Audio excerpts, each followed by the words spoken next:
bon, c'est bon. Bonjour à tous, nous sommes heureux de vous retrouver pour ce troisième chapitre de Laudato Si. Nous sommes depuis le presbytère de la Trinité. Mais alors cette semaine, nous ne sommes pas en direct, puisque nous avons enregistré cette émission dimanche soir, en raison du grand chambardement du lundi du déconfinement. Voilà, donc ça ne sert à rien cette semaine de chatter, afin de nous envoyer vos questions, on ne pourra pas réagir en live. En revanche, on prend bien vos questions, si vous en avez toujours, n'hésitez pas. On les honorera notamment sous les vidéos en commentaire. N'hésitez pas à continuer à les mettre, ça nous aide beaucoup. En avant? En avant, c'est parti. En avant. Je vais laisser Augustin. Alors, cette semaine, avec ce troisième chapitre, nous entrons un petit peu dans le dur. Nous abordons un chapitre qui est exigeant. C'est peut-être le chapitre le plus spéculatif de l'encyclique. Et pourtant, moi, je vous invite vraiment à ne pas vous laisser décourager ou impressionner. C'est un chapitre qui est c'est peut-être le plus stimulant de l'encyclique. En le lisant avec attention, vous découvrirez beaucoup d'éléments stimulants et transformants. Le pape, dans ce chapitre, entreprend d'explorer les racines humaines de la crise écologique. Alors, quel est le lien pour essayer de mettre ce chapitre en perspective avec ce que nous avons déjà lu? Quel est le lien avec les deux précédents chapitres? Voilà, le mouvement est tout simple. Nous avons commencé notre lecture avec un regard porté sur la création et notamment une attention particulière à ses plaies, aux plaies qu'elle porte. Voilà, donc un regard très large sur la création telle qu'elle se donne à voir aujourd'hui. Ensuite, le deuxième chapitre se portait sur l'évangile de la création, le double livre, à la fois le livre des Écritures et puis le livre de la création elle-même, un seul évangile. Et cela nous a donné comme des lunettes pour voir, comme un langage pour comprendre. Et cela nous a permis d'interpréter les signes que nous avions identifiés, les signes de la crise actuelle, comme des symptômes d'une maladie. Et à présent, dans le troisième chapitre, c'est à la recherche de la maladie elle-même que nous partons. Alors, vous voyez, il y a comme un jeu là avec cette clé symptôme maladie qui est très puissant et qui va nous permettre d'avoir une exploration féconde. En fait, c'est la même chose avec le Covid. Le Covid, personne ne l'a vu, on ne le voit pas, il est invisible. En revanche, on connaît son existence grâce aux symptômes. Quand on commence à perdre le goût, quand on commence à avoir de la fièvre et avoir des crampes, on a l'impression qu'il n'y a rien à voir entre ces symptômes différents. Mais celui qui connaît le Covid, il voit les trois symptômes et il dit c'est le Covid. Et donc on peut identifier quelque chose d'invisible à partir de sa manifestation visible. Là, on a identifié des symptômes, une augmentation de la température moyenne de la planète, des événements migratoires, des montagnes de déchets, la pollution de l'eau, des choses assez disparates. Mais en les lisant comme des symptômes, eh bien, nous allons pouvoir mettre le doigt sur une réalité plus dure à appréhender, plus invisible, plus diffuse, au niveau de l'intériorité de l'âme. Un autre ressort qu'utilise le pape, c'est de dire, mais au fond, ce que nous contemplons extérieurement, ce qui se donne à voir, est le reflet objectif d'une situation intérieure subjective. La désertification des paysages est le reflet dans la nature de ce qui se produit au niveau spirituel, notre désertification spirituelle dans la modernité. Les montagnes de déchets que nous contemplons dans les décharges et dans les paysages sont le reflet objectif d'un encombrement intérieur propre à une civilisation du loisir, du divertissement, du bruit, on pourrait dire. Et ça, c'est, vous voyez, un ressort spirituel très fort, c'est que si on a toutes les peines du monde à contempler notre propre intériorité, on n'y a pas accès, il n'y a rien à voir avec nos yeux.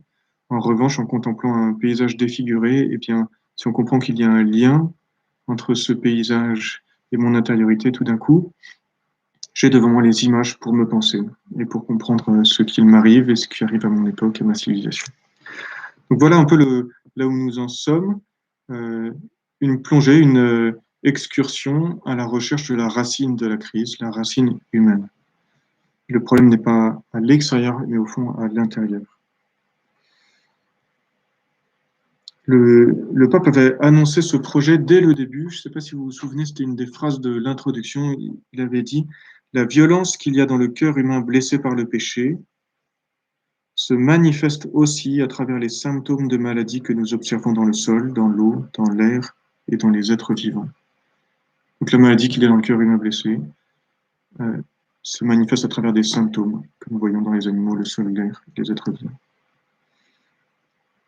Il y a quelque chose là-dedans dans cette maladie qui est permanent, qui est depuis les origines. Ça, nous l'avons bien compris avec le chapitre 2. Il y a une blessure originelle euh, du cœur de l'homme dans ces trois relations, à Dieu, à la nature, au prochain. Et donc ça, c'est quelque chose de permanent. Chaque époque, chaque existence humaine est confrontée à cette torsion intérieure et qui va supposer une guérison, une élévation, une purification, une rédemption. Maintenant, il y a quelque chose qui est propre à notre époque, au temps que nous vivons, et c'est cela plus particulièrement que le pape va essayer de saisir, de nommer. Pourquoi est-ce que ces temps-ci sont particuliers? En quoi ils se distinguent des précédents? Il y a une manière de comprendre la vie et l'activité humaine, dit le pape, qui a dévié et qui contredit la réalité jusqu'à l'unir. Il y a une manière de comprendre la vie qui a dévié, donc il y a une torsion particulière propre à la modernité. Quelque chose a changé, a dévié, et il s'agit d'identifier quoi pour pouvoir y apporter un remède. Alors ce chapitre se propose comme une pause, un arrêt sur soi, pour examiner notre intériorité. C'est en quelque sorte le temps d'un examen de conscience, d'une exploration intérieure pour comprendre comment le sujet que nous abordons n'est pas un sujet extérieur à nous-mêmes et lointain, mais bien un sujet personnel qui m'implique moi. Et donc le fruit de ce chapitre, c'est cette prise de conscience étonnée et douloureuse, cette surprise de voir qu'au fond, je suis complice de ce qui se passe, je suis partie prenante, j'appartiens à cette société. Alors je vais, voilà, vous allez explorer ce chapitre, en découvrir la profondeur et ses ramifications. Moi, je vais essayer de nommer quelques jalons du cheminement du pape, quelques étapes. D'abord, repérer que le pape fait précéder sa réflexion d'un préambule, d'un avertissement. Il commence par remarquer une chose en plusieurs paragraphes. Il dit, au fond, le problème, ce n'est pas le progrès. Il commence par nommer les bienfaits du progrès euh, et par montrer que, en fait, l'action de l'homme sur la nature, elle est là depuis l'origine et en fait, ça fait partie de notre vocation. Adam s'est vu confier la création pour qu'il la travaille et qu'il la garde. Et le travail fait partie de notre vocation et ce n'est pas cela le problème. Ça, c'est très important. Ce n'est pas l'action de l'homme, la transformation de la matière qui est en cause, mais une déviation, une désorientation de cette transformation, euh, un oubli de la finalité. Pourquoi est-ce que nous faisons cela? Alors ensuite, 4 étapes que vous pourrez repérer. Première étape, je dirais, le pape dit, c'est de remarquer qu'il y a quelque chose de nouveau sur la puissance et un problème dans la relation entre la puissance et l'éthique. Alors voilà comment on pourrait le résumer. Ce qui caractérise la modernité, c'est qu'il y a eu une croissance exponentielle de la puissance de l'homme, c'est-à-dire de sa capacité à agir sur le réel. C'est tout simple, hein, moi, petit prêtre de la Trinité, avec mon téléphone, en l'espace d'une seconde, je peux appeler quelqu'un qui est en Amazonie. Ma capacité de communication est faramineuse. Comparée à ce qui était possible de faire il y a un siècle, c'est sans commune mesure. Moi, petit bonhomme, avec mon doigt, Si j'appuie sur le bouton de l'ascenseur, je peux soulever 500 kilos. Je peux soulever 10 personnes par un mouvement du doigt. Avec mon ordinateur, avec un tableur Excel, eh bien, je peux gérer une base de données avec les noms de tous les paroissiens de la paroisse. Je sais pas quoi, leur âge, enfin, quel est un certain nombre de données. Et je peux faire des filtres et de ma, ma puissance de calcul, ma force physique, ma capacité de déplacer des choses, ma capacité de communiquer, euh, sont sans proportion par rapport à ce que faisaient mes arrière-grands-parents et sans proportion par rapport à ce qu'on faisait dans l'Antiquité et au Moyen-Âge. Donc une nouveauté toute simple à constater, c'est l'explosion de la puissance de l'homme. C'est pas bien ou mal, c'est d'abord factuel. Mais ce que remarque le pape, c'est qu'il n'y a pas eu de développement équivalent on pourrait dire, de mon humanité, c'est-à-dire de ma culture, de mon éthique, de ma spiritualité. Euh, et ce qui fait qu'il y a comme un écart entre la puissance que j'ai acquis, que mon époque a acquis, que l'homme moderne a acquise, et ma capacité de l'utiliser, euh, ma capacité d'auto-réguler ma propre puissance. Euh, un adolescent à qui on offre un scooter, eh bien, il va y avoir un laps de temps, très probablement, où il va être dangereux, où il aura des conduites à risque, comme on dit. C'est-à-dire, il va monter sur son scooter, il va commencer à faire des tours du pâté de maison, il va faire l'expérience enivrante de sa puissance. Et il va lui falloir un certain temps avant d'acquérir une vertu, la prudence, une auto-limitation de sa puissance, de choisir de ne pas accélérer quand le feu passe au orange, de ne pas être à fond tout le temps. Il faudra qu'il se fasse peur plusieurs fois. Il faudra que, et c'est peut-être pour ça qu'on fait la conduite accompagnée, c'est qu'on assume ce temps euh, en présence d'un adulte responsable, le temps que l'adolescent ou le jeune conducteur acquiert une vertu de prudence. Il y a toujours un décalage entre la puissance que l'on acquiert et notre capacité à en user de manière ajustée. Au niveau d'une civilisation, ce délai peut être long. Et aujourd'hui, il y a une augmentation très très rapide et très très forte de la puissance de l'homme. Et il y a comme un retard très important de notre réflexion sur le sujet, de notre capacité à auto-limiter notre progrès technique et la puissance qu'il nous donne. Ça, c'est la première remarque, premier jalon. Deuxième jalon que donne le pape, c'est la globalisation du paradigme technocratique. Alors là, je vous invite à ne pas vous laisser impressionner par ces mots barbares, par ce jargon. En réalité, c'est tout simple. Un paradigme, c'est, on pourrait dire, une manière commune de penser, une conception commune de ce qu'est la vie, de ce qu'est le monde. On pourrait dire un écosystème culturel, c'est-à-dire un ensemble de pensées, d'idées, d'opinions, mais aussi de comportements, de manières d'agir, qui est partagé par un groupe d'individus. Euh, Au fond, toute civilisation est un paradigme, a son propre paradigme. Euh, on se rend compte quand on se met à voyager et à rester pendant un certain temps dans une culture très différente. Au bout d'un moment, il y a des choses qu'on ne comprend pas et qui nous énervent dans la manière de faire des gens. Et on expérimente au fur et à mesure que, en fait, on ne pense pas du tout pareil. Il y a des choses profondément différentes dans notre manière d'aborder et de voir les choses. Euh, voilà, le paradigme dans lequel nous vivons est situé donc dans le temps et dans l'espace. Et le pape essaye de le nommer et il l'appelle, de le caractériser, il le désigne du terme de paradigme technocratique, c'est-à-dire c'est au fond une manière de vivre où la technique a une place prépondérante, toute particulière. La technique, les techniciens, les spécialistes et la technologie. En fait, on est tous, enfin, on est très nombreux à être détenteurs d'un téléphone portable avec des tas d'applis, d'avoir un ordinateur, une télévision. la technologie a une place toute particulière dans notre environnement, dans notre quotidien.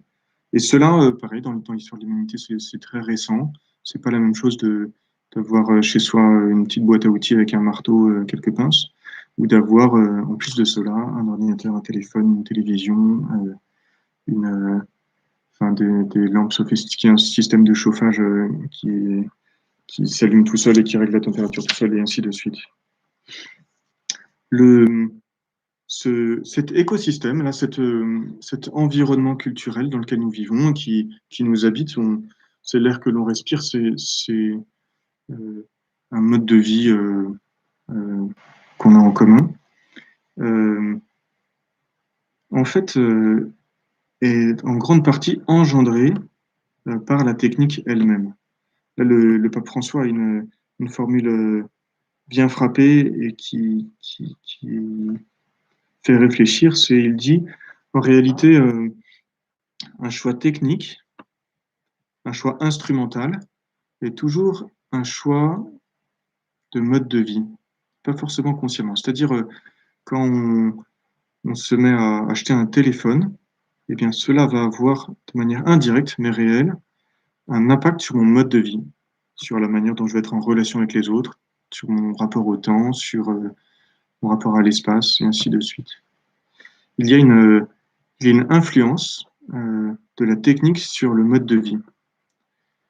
Et ça va dans les deux sens, c'est-à-dire que je, mon mode de vie me fait acheter tel ou tel appareil technologique qui me paraît utile et efficace.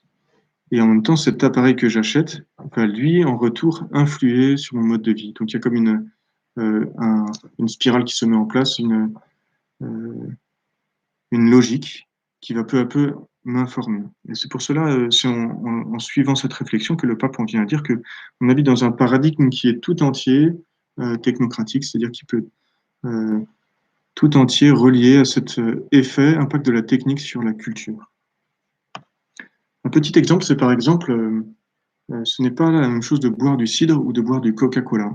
Euh, Celui qui boit du cidre, eh bien, il est mis de manière assez proche en relation avec une origine. Le cidre, tout le monde sait que ça vient des pommes. On a encore quelque chose du goût des pommes, on a une couleur, euh, il y a, on repère assez bien d'où ça vient. Mais boire du Coca-Cola, tout d'un coup, on est devant une matière qui ne dit plus d'où elle vient. On sait vaguement qu'il y a une question de caramel dans le Coca-Cola, mais c'est à peu près tout ce qu'on peut dire. La recette, on ne la connaît même pas. Euh, et du coup, quand je bois du Coca, je perds peu à peu de vue son origine. Enfin, je perds complètement. Je ne sais pas d'où ça vient le Coca. Quand je mange un Oreo, ces petits biscuits qui sont noirs avec un cœur blanc là, ça ne me fait penser à rien du tout de ce que je connais de la nature, des produits de la nature. J'ai aucune idée de ce que peuvent être les ingrédients qui amènent à faire un Oreo. Eh bien, cela a un impact sur mon imagination, sur euh, ma conceptualisation du monde. Si je ne sais pas d'où provient ce que je mange, en fait, cela ne me relie pas au monde, à la nature. Donc, peu à peu, je perds de vue l'origine. De bien des manières, mon téléphone, j'ai aucune idée des composants qui le forment, d'où ça vient, de qui l'a fait. Euh, il n'y a pas d'empreinte, il n'y a pas de trace laissée par l'artisan qui a fait mon téléphone. Et donc, ça ne me parle de personne. C'est anonyme. Quand je suis livré par Amazon, je ne sais pas qui est livré. Et au fond, cela a peu d'importance. Tout cela, ça finit par engendrer des comportements, des idées, des conceptions du monde. Et c'est cela que le pape désigne de paradigme technocratique. Le télétravail, pour finir, un dernier exemple. Quand je suis en télétravail, c'est d'abord pour des raisons pratiques, surtout en ce moment avec le Covid. Eh bien, je fais un choix instrumental euh, en raison de son efficacité et de sa praticité. En même temps, quand je choisis le télétravail, je n'ai pas forcément en tête toutes les implications dans mon mode de vie qui vont être consécutives à ce choix. Quel impact sur la relation avec mes collègues, sur aussi ma psychologie, le fait que de travailler depuis ma chambre, cela tout d'un coup va décloisonner la sphère du privé et du public, enfin de l'entreprise, sur le sens de mes responsabilités aussi, la richesse des relations humaines et la conscience que je vais avoir de mon lien avec les autres, de ma responsabilité si une collègue tombe malade et ainsi de suite. Tout cela a des impacts sur la vie sociale, sur mon mode de vie. Je passe au troisième point que que le pape travaille. C'est une étape de plus où il avance en essayant de remonter le fil de l'eau, d'aller vers une profondeur plus grande. Alors là, c'est une profondeur chronologique et aussi une profondeur dans l'intériorité de l'homme plus grande. Il nomme cela l'anthropocentrisme dévié. Il y a aussi un mot barbare, mais qui dit quelque chose de simple. L'anthropocentrisme, c'est tout simplement une conception du monde, une représentation que je me fais de moi-même, où l'homme se place au centre. En réalité, l'anthropocentrisme, c'est pas un problème pour nous les chrétiens, c'est le fruit de la révélation. Dans le livre de la Genèse, quand a lieu le récit de la création, en 7 jours, Dieu crée, et à chaque fois à la fin de chaque journée, il dit, et Dieu vit que cela était bon. Il y eut un jour, il y eut un matin, et ainsi de suite. Dieu crée le ciel et la terre, les herbes, les animaux, tout cela est bon. Et quand il crée l'homme et la femme, Dieu dit que cela était très bon. Il y a une distinction dans le mouvement de la création. L'homme et la femme sont singularisés, sont partie prenante de la création, sont des créatures, et en même temps, au milieu de la création, l'homme et la femme, l'humanité, est, est distinguée comme ayant une dignité particulière. Et puis ensuite, l'homme et la femme est placés en vis-à-vis de la création, sont placés en vis-à-vis de la création, avec cette mission de la garder et de la cultiver, avec cet appel de parfaire l'œuvre de Dieu, donc de participer à l'acte créateur de Dieu, et en faisant cela, d'acquérir la dignité de Dieu, donc d'être élevé à la dignité de co-créateur. L'anthropocentrisme, c'est simplement de prendre peu à peu conscience de cette dignité particulière de l'homme et de sa vocation, et donc ne pas considérer l'homme comme simplement le fruit de l'évolution ou un animal parmi les autres, ou un dieu parmi les autres dieux, mais avec une place singulière au centre, l'homme, avec au-dessus de lui le créateur, et en vis-à-vis la création. Ça, c'est notre conception, notre anthropologie, la manière dont on considère l'homme. Le problème que pointe le pape, c'est ce qu'il appelle l'anthropocentrisme dévié, c'est-à-dire cette anthropologie-là, mais avec un truc tordu. Ce truc tordu, c'est la perte de vue du créateur, comme une myopie de l'homme contemporain, qui peu à peu se met à oublier qu'il a une origine, qu'il est précédé par un créateur, qu'il y a une intention divine dans la course des choses. Et ne voyant plus Dieu, ou très consciemment refusant l'existence de Dieu, faisant profession de théisme, puis d'agnosticisme, puis d'athéisme, la civilisation contemporaine s'est retrouvée sans personne au-dessus d'elle. L'homme qui vit dans cet anthropocentrisme dévié se retrouve au centre, mais assis sur le trône. Et s'il n'y a plus de créateur, alors la création devient tout simplement de la nature ou une matière inerte, sans projet, et disponible à la manipulation de l'homme.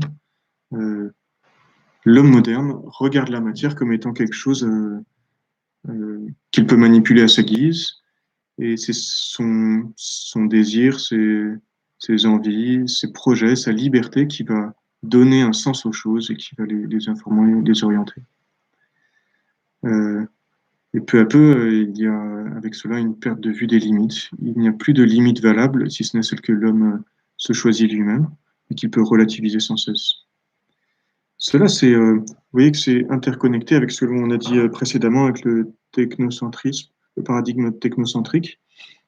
C'est quand, à force de manger des Oreos et de boire du Coca et d'utiliser mon téléphone, je perds de vue l'origine des objets que je manipule, et bien, peu à peu, je perds de vue aussi l'existence d'un créateur, de quelqu'un qui est à l'origine de tout cela. Et perdre de vue le créateur amplifie le phénomène et fait que quand j'agis, au fond, je me demande juste ce que je veux. Voilà un peu la logique dans laquelle nous sommes embarqués. Et le pape François note une chose qui est intéressante pour nous, croyants, c'est il dit, mais au fond, il est possible de croire en Dieu, donc d'avoir conscience de son existence, mais de vivre en pratique dans ce paradigme-là. C'est ce qu'il va appeler le relativisme pratique.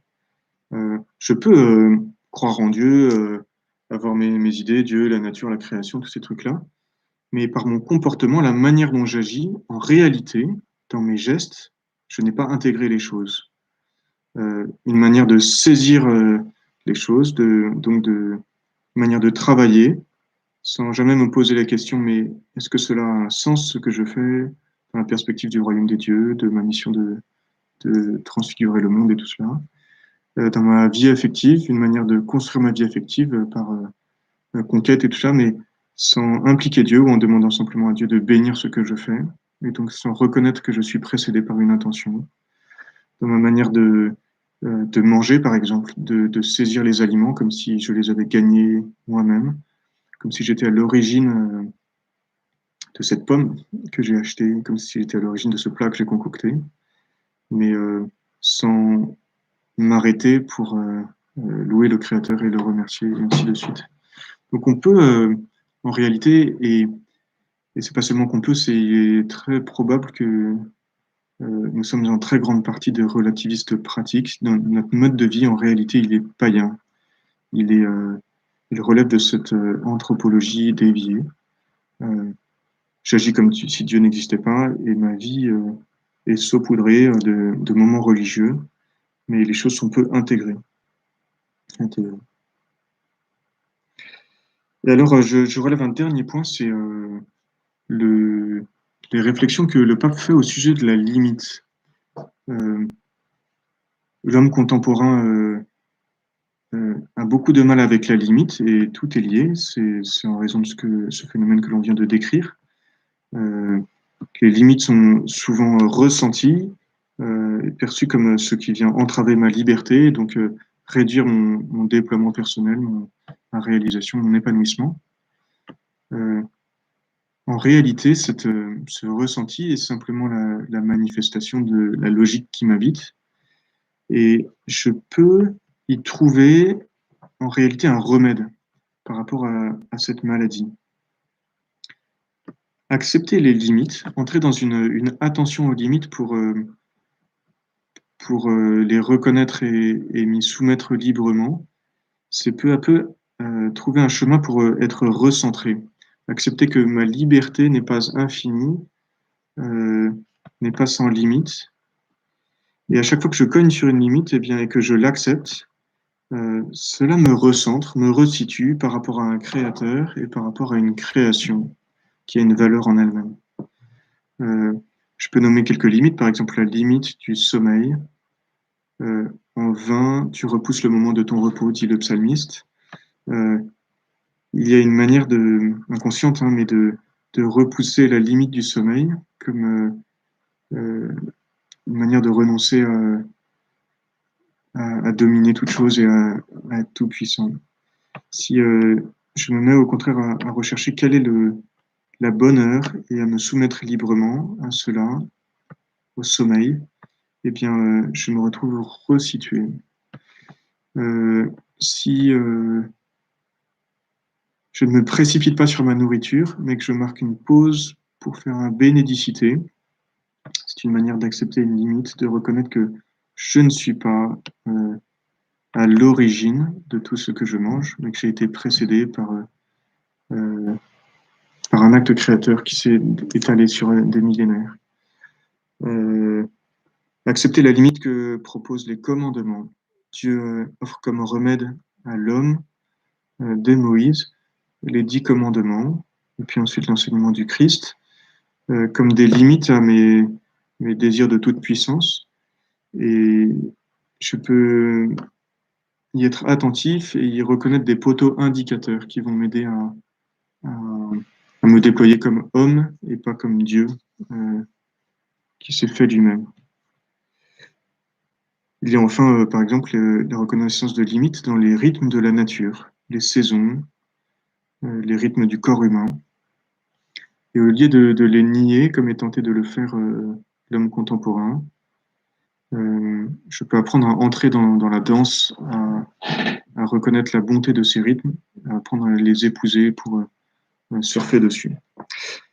Voilà, l'attention aux limites, en définitive, garde de l'orgueil, de la démesure, du mépris pratique du Créateur et de sa création. Et à la place, celui qui se soumet aux limites, eh bien, expérimente peu à peu sa propre incapacité à y être docile, ses propres désordres intérieurs, mon péché, la blessure qui m'habite. Et en prenant cette douloureuse conscience, je peux alors demander au Seigneur d'en être guéri et avoir ici un lieu fort de sanctification personnelle. J'achève mon balayage là à grandes enjambées de ce chapitre par une affirmation qui est clé du pape. Il dit en réalité, ce n'est pas l'homme qui est le problème, mais quelque chose dans le cœur de l'homme. Prendre conscience de cela, c'est ce qui va nous garder de toute tentation du biocentrisme, c'est-à-dire du mépris de l'homme, en disant c'est l'homme le problème, on le dégage et on ne garde que la création, et toute tentation aussi du mépris du travail de l'homme. Ce qui est en jeu, c'est la guérison d'une blessure intérieure. Cette blessure, je la partage avec la société dans laquelle j'habite et je vis, mais la guérison de ma civilisation commencera par ma propre guérison. Et c'est pour cela que le pape nous invite à cet examen de conscience. Voilà pour cette introduction au chapitre 3. À présent, Jean, qui a lu ce chapitre en avance, va nous proposer quelques réflexions, quelques tips. Voilà, alors comme chaque semaine, du coup, j'ai fait cet exercice de lire le chapitre une semaine avant, sauf que je n'avais pas la chance d'avoir les petites perles du Père Augustin qui permettent de guider. Et je vous conseille d'être attentif à ces différents jalons parce que, effectivement, moi, en lisant ce texte, j'ai trouvé que c'était difficile, parfois un peu, ça allait parfois un peu dans tous les sens. Enfin, j'ai dû le relire plusieurs fois avant d'en saisir les points les plus importants qu'a souligné le Père Augustin et qu'il nous faut quand même prendre conscience de beaucoup de choses. Voilà, alors je commence par trois petites citations qui m'ont peut-être marqué dans ce chapitre et qui vous donneront envie, j'espère, de les lire. Voilà, en ressortant de ce chapitre, on peut avoir une tentation à se dire qu'on est un peu enfermé dans un système, ce qui est un peu vrai. Mais en même temps, c'est pas quelque chose de désespérant, comme le disait le Père Augustin, c'est une invitation à la conversion. Et le pape nous invite déjà à reconnaître au présent ce qu'il appelle cette authentique humanité. Et je vous cite un passage du paragraphe 112. L'authentique humanité qui invite à une nouvelle synthèse semble habiter au milieu de la civilisation technologique presque de manière imperceptible, comme le brouillard qui filtre sous une porte close. Serait-ce une promesse permanente, malgré tout, jaillissant comme une résistance obstinée de ce qui est authentique? Voilà. Okay, cette invitation à regarder ce brouillard qui filtre sous une porte close et à garder cette espérance, comme j'en parlais aussi la semaine dernière. Voilà, et puis le pape nous met en garde, comme disait Augustin, sur deux problèmes qu'il peut y avoir face à quand on prend conscience de cette blessure profonde, de ces problématiques. Et la première, c'est ce biocentrisme, cette idée que en fait, l'homme pourrait être le problème. Et je vous donne une citation qui m'a pas mal marqué, qui est dans le chapitre 115, paragraphe 115, pardon. Voilà. Mais si l'être humain ne redécouvre pas sa véritable place, il ne se comprend pas bien lui-même et finit par contredire sa propre réalité. Non seulement la terre a été donnée par Dieu à l'homme, qui doit en faire usage dans le respect de l'intention primitive, bonne, dans laquelle elle a été donnée, mais l'homme lui aussi est donné par Dieu à lui-même, et il doit donc respecter la structure naturelle et morale dont il a été doté. Voilà, dans cette citation, le pape il nous redit ce qu'il nous dit depuis le début, c'est que tout est lié. Finalement, cette attention que l'on va avoir à ce respect de l'intention primitive, bonne, dans laquelle voilà, cette terre a été donnée à l'homme, de la même manière, voilà, respecter cette intention de Dieu va nous amener à respecter notre propre humanité. Voilà, et le dernier point, c'est cette place du travail que le pape nous invite à reconsidérer, non pas comme quelque chose qui va nuire à la nature, mais comme quelque chose qui va nous inviter à en développer ses potentialités. Et je vous cite dans le paragraphe 124. Ainsi, les ouvriers et les artisans assurent une création éternelle. En réalité, l'intervention humaine, qui vise le développement prudent du créé, est la forme la plus adéquate d'en prendre soin, parce qu'elle implique de se considérer comme instrument de Dieu pour aider à faire apparaître les potentialités qu'il a lui-même mises dans les choses. Voilà, donc il y a cette invitation à faire apparaître les potentialités que Dieu lui-même a mises dans les choses, dans cette création, à les développer. Et le travail en est, et en fait, par le travail, on peut accomplir cette vocation qui est de participer à la création. Voilà, alors maintenant je vais donner les trois, comme chaque semaine, donner les trois conseils ou les trois tips de la semaine pour vous aider à aller un peu plus loin que juste une lecture intellectuelle. Alors en fait, le premier tip, il est intellectuel, puisque voilà, on propose pour ceux qui veulent aller un peu au-delà de ce chapitre, de lire La fin des temps modernes de Romano Guardini, et je laisse Augustin en parler. En fait, ce chapitre, c'est assez original. Il y a 6 citations d'un livre d'un homme qui s'appelle Romano Guardini. Ce qui donne au pape les clés pour dire ce qu'il veut dire, c'est un très grand théologien allemand qui est le maître à penser, qui était le maître de Benoît XVI, par exemple, et qui a beaucoup influencé notamment Vatican II. Et c'est quelqu'un qui a vécu jusqu'à la moitié du XXe siècle. Et il écrit ce petit livre, qui est tout petit, ça doit faire 60 pages, qui s'appelle La fin des temps modernes, qui est lumineux, qui se lit très rapidement et qui est très puissant. Alors, comme le livre n'est pas édité et se trouve pas bien, moi j'ai le PDF et donc on va vous filer en commentaire de la vidéo, on va vous donner le lien. Vous verrez, vous ne serez pas déçus par cette lecture, très inspirante. Voilà. Et deux autres tips, c'est des tips plus pratiques, des petits exercices. Alors le premier, c'est pour voilà, le but de ce chapitre, c'est de prendre conscience du fait qu'on est dans ce paradigme et que ça influe, que nos choix technologiques, le fait d'être entouré de cette technologie et de nous-mêmes en fait choisir cette technologie, a une influence sur en fait notre mode de vie en tant que tel. Voilà, donc une proposition, c'est par exemple de prendre votre portable, pour ceux qui ont un portable, et de mettre dessus un petit post-it avec écrit quelles conséquences. Voilà. Et donc, de faire cet exercice, à chaque fois que vous prenez votre portable, de réfléchir aux conséquences que ça a. Alors, le portable, c'est très pratique et il y a plein de conséquences bonnes, mais par exemple, dans une discussion, je prends mon portable, quelles conséquences ça a sur ma relation à l'autre? Je vais chercher sur Internet une réponse à une question que je me pose. Quelles conséquences ça a sur voilà, ma capacité à connaître? Voilà, l'idée, encore une fois, c'est pas de s'accuser, mais c'est de prendre conscience de l'impact que ça a sur mon mode de vie.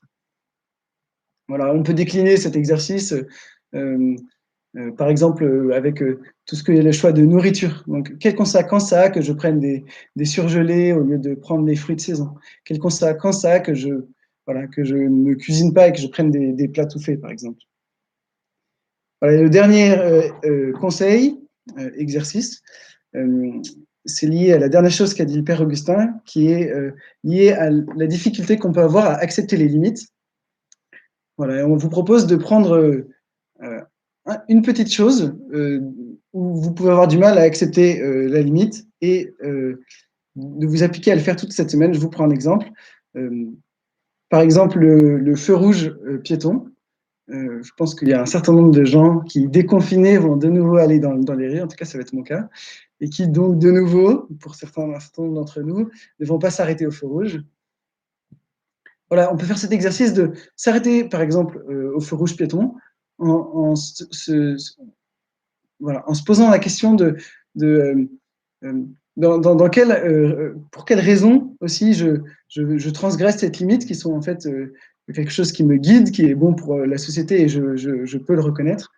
Euh, voilà, faire cet exercice avec une limite en disant voilà, je vais consciemment et volontairement euh, la respecter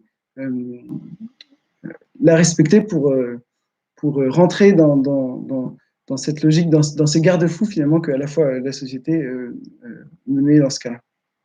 C'est pas c'est pas une logique morale, c'est plutôt une logique spirituelle, c'est-à-dire en piétinant pendant 20 secondes en attendant le feu vert, et bien j'en profite pour prendre conscience que Dieu existe, qu'il crée en mettant des limites et que je suis son serviteur, et ainsi de suite. Donc utiliser, mettre à son profit toutes les limites qui me sont données pour me réajuster dans mon rapport à Dieu, dans le respect vis-à-vis de sa création et aussi des autres hommes, et ainsi de suite.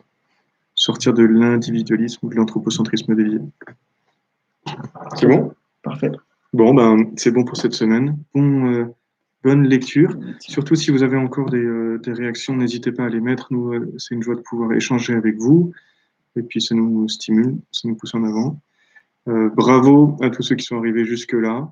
On a fait le plus dur. Enfin, vous aurez fait le plus dur à la fin de cette semaine. Après, donc là, on descend, on descend, on descend. Et ensuite, les chapitres 4, 5, 6, on remonte.